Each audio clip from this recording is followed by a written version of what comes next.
The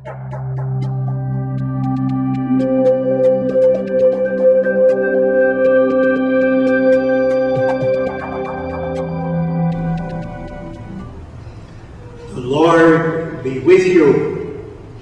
Reading from the Holy Gospel according to Matthew. As they were coming down from the mountain, the disciples asked Jesus, "Why do the scribes say Elijah must come first?" Jesus said in reply, "Elijah will indeed come and restore all things. But I tell you that Elijah has already come, and they did not recognize him, but did to him whatever they pleased. So also the Son of Man will suffer at their hands." Then the disciples understood that he was speaking to them of John the Baptizer.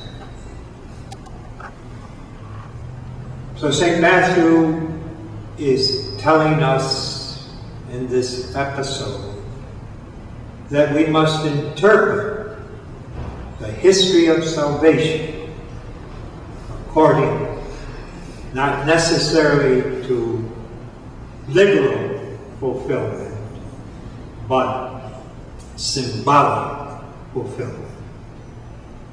Elijah lived hundreds of years before the coming of Jesus, but he did have confrontation as a prophet with those in authority, Ahab and Jezebel. Jezebel was a pagan. She worshipped the false gods, and she imported many priests of the false gods into Israel. And Elijah had to stand up to them and overcome them as part of his mission as a prophet. And Jesus says the return of Elijah is not a literal event, but symbolic. It's another way of looking at the life of John the Baptizer. So in the sacred history of the time of Jesus, John played a very important role. He was preparing the people for the message of Jesus, a message that he would die for. As you know, he criticized Herod Antipas because he was living with the wife of his brother, who is Philip, Herodias. And Herodias was a twisted, perverted woman. And the story we find in the New Testament was she had her daughter perform a very impure dance before Herod when he was drunk with his nobles in the court. And he said to her, "Ask for anything you want, and I will give it to you, even to half my kingdom." The girl ran out and asked her mother, "What should I ask for?" Now just picture the mother telling her daughter what she wanted.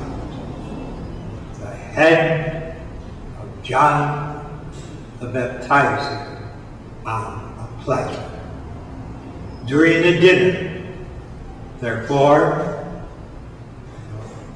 following the command of Herod, the head of John the Baptizer was brought in, handed to this young girl, who handed the gory head of John the Baptizer to her mother, and she was very happy.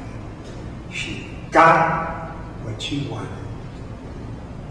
Again, when we see Jesus hanging on the cross, we have the symbolism of what evil can do. Nailed to a cross, crowned with thorns piercing his skull. This is what Jesus suffered after being scourged at the pillar. All because of the rejection of the authorities of his day. Remember what Caiaphas said. It is good for one man to die for the country. In other words, Jesus was a threat that the Romans might misunderstand and impose even a more strict rule over the Jews in Palestine. So you sacrifice this man for the common good. Never mind his rights. Never mind his dignity. Let the Roman soldiers play with him any way they want. This is the evil world that John the Baptizer was trying to overcome.